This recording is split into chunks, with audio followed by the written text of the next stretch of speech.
The Ford Broncos, they have tons of room. I mean, check out this little window. It opens. I mean, what are you doing in there? Well, I was undercover till you came along. I'm investigating this website of yours. Complimentary lifetime powertrain warranty, 2-year maintenance warranty, no commissions for salespeople or for managers, and a $25,000 lowest price guarantee. That can't be. It's true, Barney.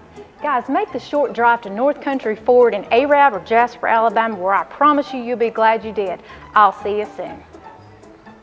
Welcome back to Coffee Time. Just end up a cup of coffee and enjoy the rest of the program today. Walk County Extension System with us every Thursday morning. That'd be Mr. Danny Cain. How you doing, sir? I'm doing well. It's great to be here this morning. Good to have you. Missed you last week. Yeah, we had to be out last week. Had some other business to take care of, and sometimes we apologize. We got to do.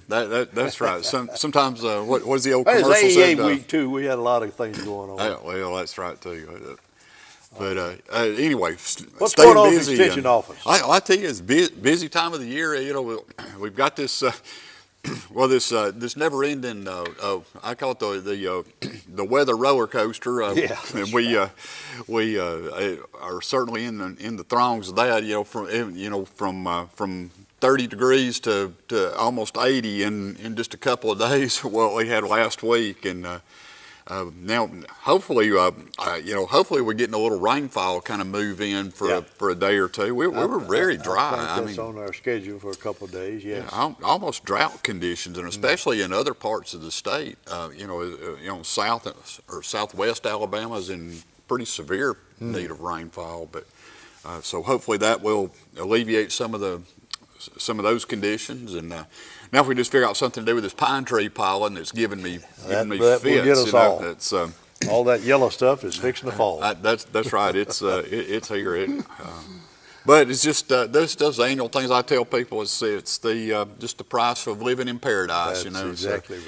So, all right, y'all got a plant sale coming up. Yeah, more than plants. There's a lot of stuff. Our Master Gardeners are on April the 11th. April the 11th. So get your calendars marked for that. It'll be there right in front of the Extension Office building, and they've really turned this thing into more. It started off a couple of years ago as just a simple plant sale. You know, we'll do that, but they have turned it into a kind of a spring garden show. You know, right. So they're going to have speakers and educational components to the thing, and if you want to know what to plant, how to plant it, when to plant it, they need to come on. There'll be Master Gardeners up there answering questions. And now I looked, they got ferns, they got many articles for sale, and and all kinds of stuff that they've propagated themselves, and and things that out of their own plants that they have grown, and it's now they do a lot of work around town.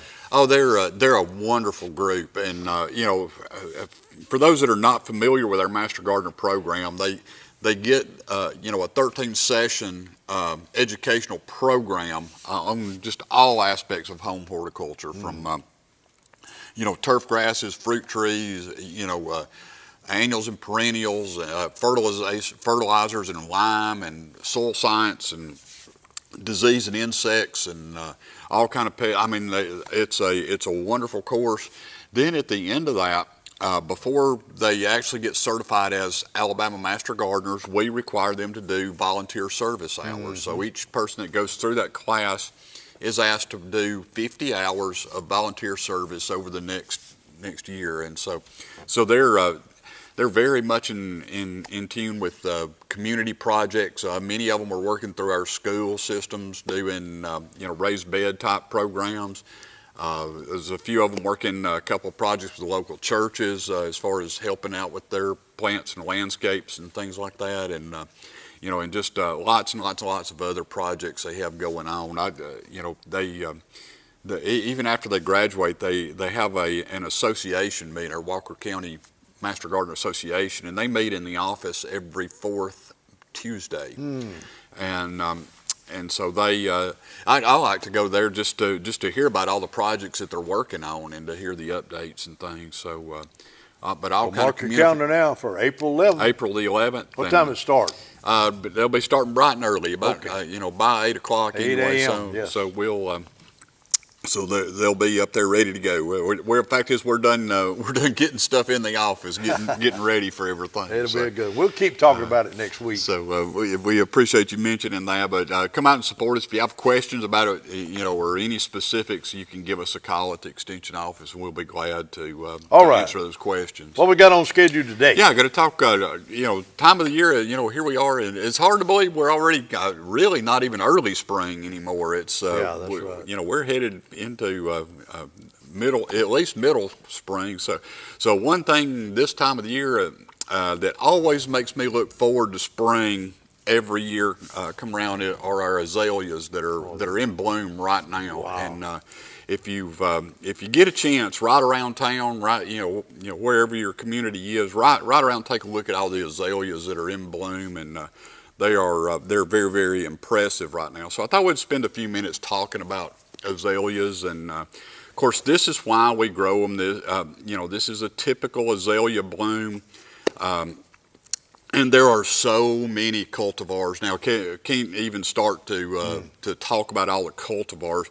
So what we'll do this morning is that we will kind of briefly talk about them in two different categories of azaleas. Okay. Now this particular grouping of azaleas, and there's a lot of different types even within this group, are our evergreen azaleas. These are the ones that don't shed their leaves. They stay green, most of the year. These are the typical ones that you see planted in landscapes out in front of your businesses and things like that. And oh my goodness, there's so many colors and cultivars and different textures. There are double blooms and single blooms, and they range everywhere from whites to pinks to reds to purples. There's so many colors now. That's exactly right, and also depending on what particular cultivar variety that you grow. They also come in different sizes. Some maintain, small, bushy kind of appearance, more compact growth habits. Some are taller growing. Some can get 15 feet tall or so. And so there's just like with many other plants that we talk about, there's an azalea for you out there. And it's just one of the plants, in my opinion, there's no home landscape here in the South that's complete unless you've got a few azaleas out there. And so we'll kind of tell in my next slide here. I wanted to kind of point this out. And in full bloom, that's what they're going to look like here very, very soon. That particular variety is that's Pink Ruffle, I believe, is the name of that variety. And so it's just lush and full of blooms like that. Next slide, I'll show you more. People ask me about planting azaleas. Now, this is where they really excel, I think. Azaleas really prefer people ask me, well, where do you plant them? How do you plant them? What kind of soil and that kind of thing. Okay, so I use this slide intentionally because this is kind of more an azalea in its natural preferred place. Azaleas like a very kind of a rich organic type soil, almost a woodsy soil, if you will. I've heard it termed that. But dark, rich, organic, a lot of organic matter. They prefer an acidic soil. So we're looking at pHs down, 5.5 would be very suitable for our azaleas. As far as where they grow, and this is true of if you've got a home landscape or a business or wherever that you want to put your azaleas, they really prefer what I call a filtered sunlight situation. The best of all situations if you could give them like an south or an east facing where they get morning sun and then afternoon shade, because they don't tolerate that really heavy west sunshine too well, and it can really be detrimental. They tend to suffer a lot more stress in those kind of direct sunlights from west facing sun. A lot more drought stress. They really prefer kind of a moist type site, and so if you can give them, if you have that choice, an east or southern facing that gives you morning sun and then some protection from the afternoon or west sun, and so if you do those kind of things, they should do well as far as the location. They work well as an understory type plant, you know, in amongst other plants that you've got. They will even grow in pretty heavy shade. Now, when you plant them in full shade, they're going to grow a lot slower. They won't bloom quite as well because they do need that sunlight to produce blooms. So when you plant them, again, just like many other plants that we've talked about over the years, most of the time we go to the nursery, we'll buy our azaleas as containerized or potted plants. So when we plant those, we're going to make our hole that we plant that in at least twice as wide as the root ball in the same depth. Okay, that's really important.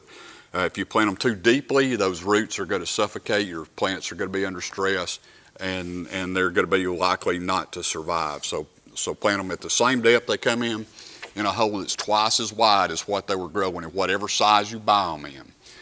That will help you out. Also, azaleas love mulch.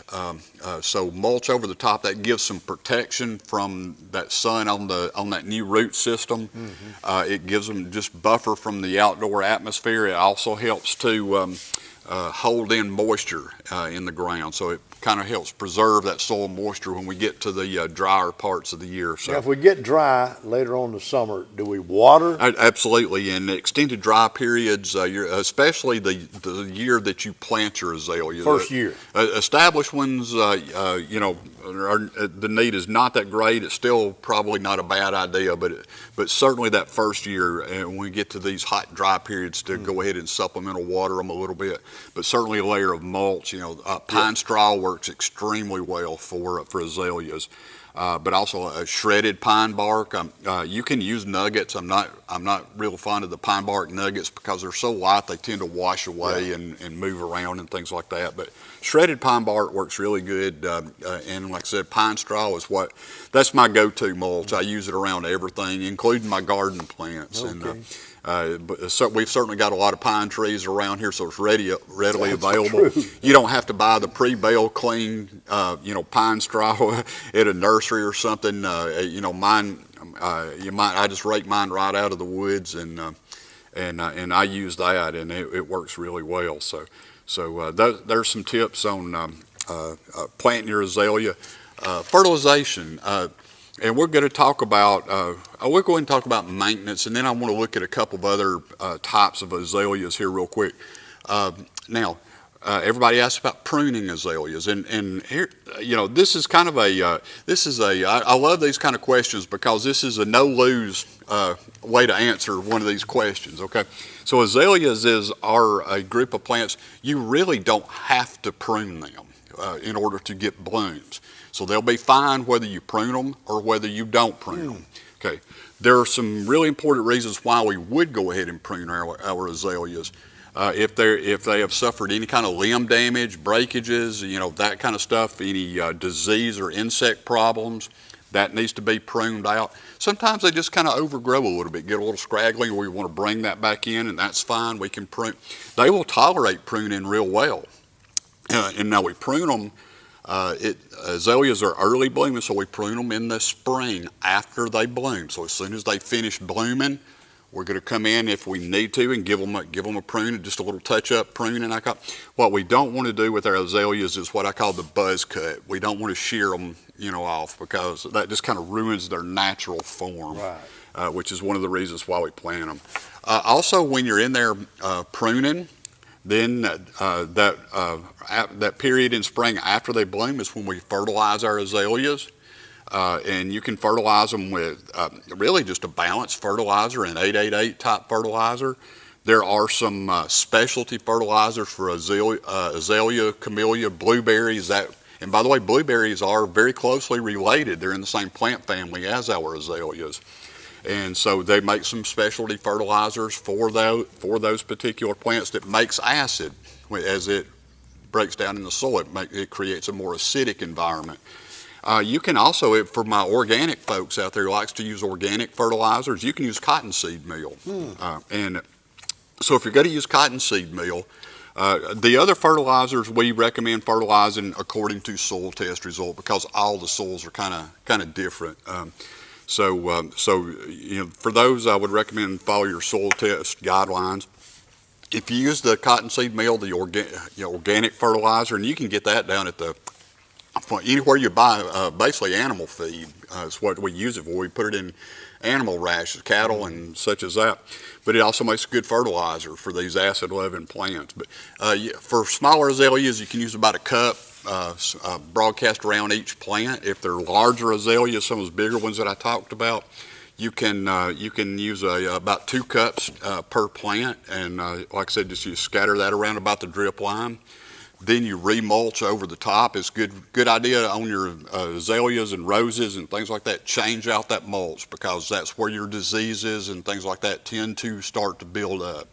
So change out your mulch. You can do your pruning, change out your mulch, fertilize all in one step at the same time, and get it all done in one afternoon, and your azaleas will be good to go then for another year. We don't want to late prune our azaleas. We're talking about in aspects of pruning. Now azaleas around here will set their bloom buds in the late summertime period, July or so. So we don't want to prune them at, late summer into fall, because the plants will take it, but you'll be removing bloom buds. And once you remove those bloom buds, they won't reset them until the following year.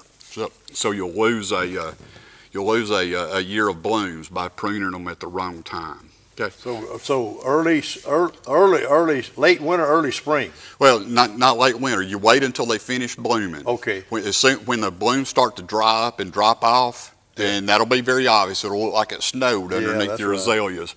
And so that's when you start to see that, that's when you need to prune. Okay. Prune, change the mulch, fertilize, all in one step. Good deal. Good deal. So let's take a look at some of the others here. This is another group of azaleas, and this is one from my.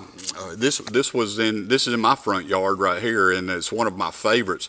This is a group of azaleas that we call native azaleas, and the reason why I call them native azaleas is because they are azaleas and they are native here, so they're appropriately named. But this one is a group of native azaleas that we call Austriniums. They're you would recognize them as Florida flame azaleas, and there's several cultivars of these, and also now some hybrids where they've crossbred them and things like that.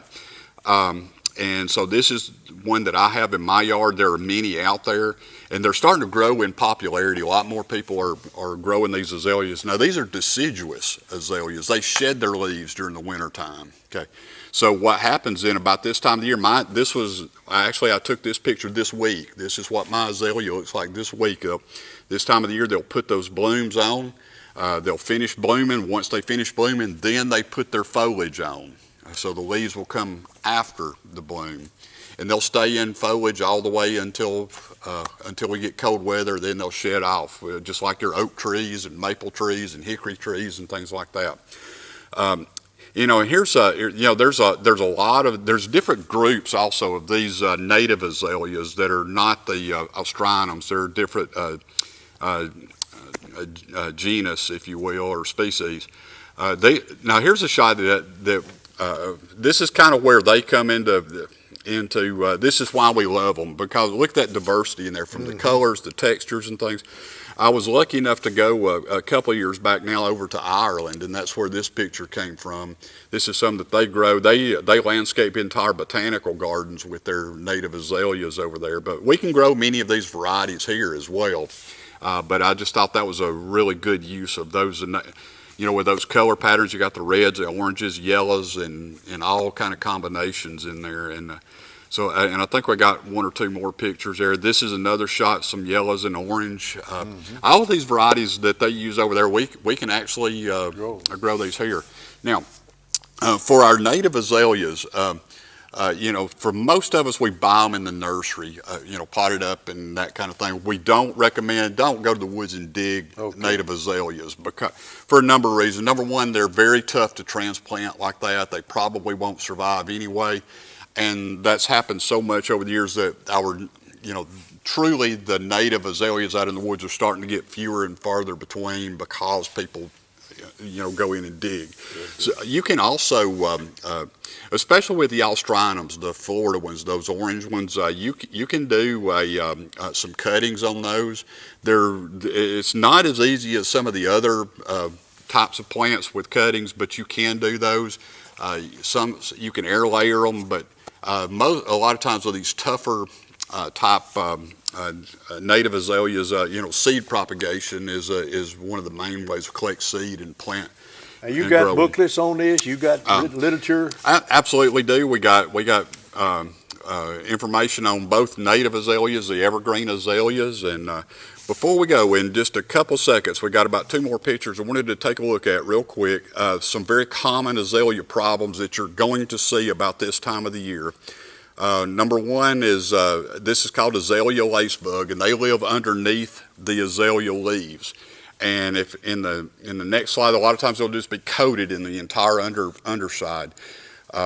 Now, what they do then, the upper side of that leaf will look almost mottled. It'll be kind of white spot. And everybody calls me and asks me, why are my azaleas turning white? And it's almost always because of azalea lacebug.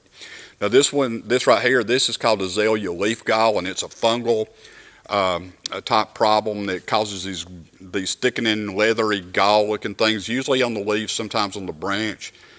This one we just simply prune out and discard those, and now, like I said, azalea lacebug and leaf gall you'll start to see as we start to see the new growth, usually when they finish blooming. So those are 2 things. If you're growing azaleas, you're going to see those 2 pest problems. So any question? 221-3392. Yeah, any question with azaleas or anything else, give us a call. Visit us on the World Wide Web. That's ACES, www.aces.edu, or visit us on our Facebook page. Good deal. Danny, thanks a bunch. Thank you for having us. We're going to take a break. Don't leave us. Come right back with more Coffee Time.